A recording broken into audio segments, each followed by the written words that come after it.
Creative genius Sukumar కూతురు సుకృతి వేణి ప్రధాన పాత్రలో నటించిన చిత్రం గాంధీ తాత చెట్టు. పద్మావతి మల్లాది దర్శకత్వం వహించిన ఈ చిత్రం ఈరోజు ప్రేక్షకుల ముందుకు వచ్చింది. ఈ సినిమా ఇప్పటికే పలు అంతర్జాతీయ ఫిల్మ్ ఫెస్టివల్స్ లో ప్రదర్శించి అవార్డులు గెలుచుకుంది. అందులో ఉత్తమ బాలనటిగా సుకృతి వేణి కూడా పురస్కారం అందుకుంది. ఈ సినిమాపై ఉన్న నమ్మకంతో మేకర్స్ ఈ సినిమా ప్రివ్యూ ఒకరోజు ముందుగానే మీడియాకు ప్రదర్శించారు. మరి గాంధీ తాత చెట్టు ఎలా ఉందో ఈ రివ్యూలో చూద్దాం. తెలంగాణలోని బండ్లూరు గ్రామానికి చెందిన రామచంద్రయ్య గాంధీజీపై గాఢమైన అభిమానం కలిగిన వ్యక్తి. గాంధీ మరణాంతరం ఆయన స్మృతిగా తన తండ్రితో కలిసి నాటిన చెట్టు ప్రస్తుతం ఊరికి నీడనిస్తోంది.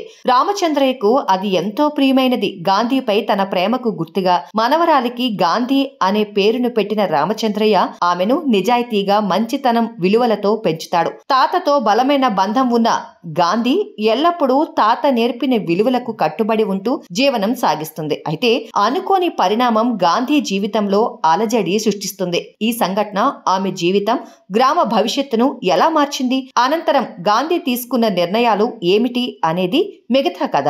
గాంధీ తాత చెట్టు సినిమా గ్రామీణ నేపథ్యాన్ని హృదయంగా ఆవిష్కరించిన చిత్రం. తాత పాత్రలో రామచంద్రయ్య తన తాతగారి ఆచారాలను గౌరవించే మనవరాలుగా గాంధీ కలిసి ఒక చెట్టును కాపాడటానికి చేసిన పోరాటం ప్రధాన కథాంశం. ఈ చిత్రం రైతులు, పెట్టుబడిదారుల మధ్య సంఘర్షణను సున్నితంగా చూపిస్తుంది. రియలిస్టిక్ నరేషన్, మనసుకు హత్తుకునే పాత్రలు ప్రధాన ఆకర్షణ. రామచంద్రయ్య పాత్రలో ఉన్న సహజత్వం, చెట్టు పాత్రకు తనికళ్ల భరణి, గాత్రదానం ప్రత్యేకంగా నిలుస్తాయి. గాంధీ పాత్రలో సుకృతి చూపించిన నిజాయితీ ప్రేక్షకులను ఆకట్టుకుంటుంది. తాత నుంచి నేర్చుకున్న విలువలతో గాంధీ ఊరి సమస్యను పరిష్కరించే తీరును దర్శకురాలు పద్మావతి సున్నితంగా తెరకెక్కించారు. నెమ్మదిగా సాగిన కథనంతో పాటుగా కొన్ని అన్రియలిస్టిక్ సన్నివేశాలు మైనస్లుగా అనిపించినా మొత్తం మీద ఇది ఒక హృదయమైన చిత్రంగా చెప్పొచ్చు. గాంధీ తాత చెట్టు వంటి చిత్రాలు అందరూ చూడదగ్గవి.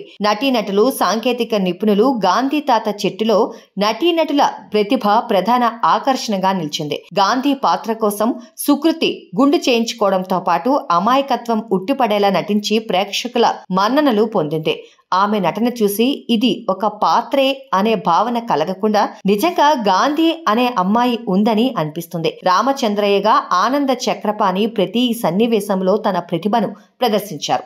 ఈ టాలెంటెడ్ నటుడిని టాలీవుడ్ మరింతగా ఉపయోగించుకోవాలి. సుకృతి తల్లిదండ్రులుగా నటించిన ఆర్టిస్టులు, మాస్టర్గా నటించిన పెద్దాయన, కథానాయిక, స్నేహితులుగా నటించిన యువనటులు అందరూ తమ పాత్రలకు న్యాయం చేశారు. ఫ్యాక్టరీ ప్రతినిధిగా రాగ్ మయూర్ అద్భుతంగా ఆకట్టుకోగా, చెట్టు పాత్రకు తనికళ్ల భరణి తన గొంతుతో ప్రాణం పోశారు. మొత్తం నటీనటుల కృషి సినిమాకు మణికట్టుగా నిలిచింది. గాంధీ తాత చెట్టు సినిమా టెక్నికల్ అంశాలు బాగానే పండాయి.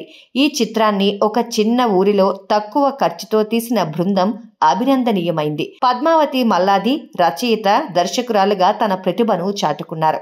సంగీతం విశ్వదేవభత్తుల శ్రీజిత చెరువుపల్లి ఛాయాగ్రహణం ఈ సినిమాకి ప్రధాన ఆకర్షణ. ఈ రోజుల్లో ఇలాంటి ప్రత్యేక కథను తెరపైకి తీసుకురావడంపై ఆమె అభిరుచిని ప్రశంసించాల్సిందే. మంచి కథను, అర్థవంతమైన పాత్రలు, చక్కటి సంభాషణలతో హృదయమైన రూపంలో అందించిన తీరు మరింత ఆకట్టుకుంది. చివరిగా పిల్లలతో చూడదగిన సినిమా గాంధీ తాత చెట్టు.